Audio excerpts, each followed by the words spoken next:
श्री स्वामी समर्थ.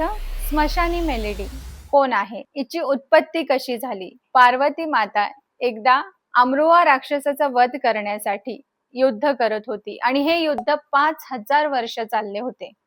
त्यामध्ये मातेने त्याला पूर्णपणे शक्तिहीन केलं होतं. शेवटच्या क्षणाला तो राक्षस एका मेलेल्या गायीच्या चमड्याखाली जाऊन लपून गेला, जिथे माता जाऊ शकत नव्हती, कारण ते अशुद्ध होतं. माता तिथेच शांत बसली आणि आपले हात मळायला लागली आणि मातेच्या हातातनं जे मळाचे दिव्य कण निघाले त्यातनं 5 वर्षाच्या कन्येची उत्पत्ती झाली, म्हणून तिचं नाव मेलेडी असं पडलं. ज्या ठिकाणी दिव्य शक्ती पोहोचू शकत नाही, प्रचंड नकारात्मक ऊर्जा असते किंवा काही तंत्र मंत्र केलेले असतात, त्या ठिकाणी ही माता जाऊन त्याचा विध्वंस करते.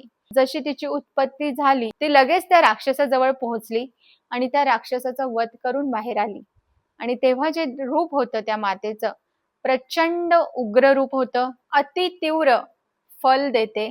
खूप तांत्रिक मांत्रिक करून थकले आहात आणि तरी तुमच्यावरचा कुठलाच प्रयोग निघत नाहीये, तुम्हाला पूर्णपणे बांधल्या गेलेलं वाटतंय, तर तेव्हा ही मेलेडी साधनेची उपासना केली जाते. तर याची साधना कशी केली जाते त्याचा फुल व्हिडिओ माझ्या YouTube ला बघू शकता.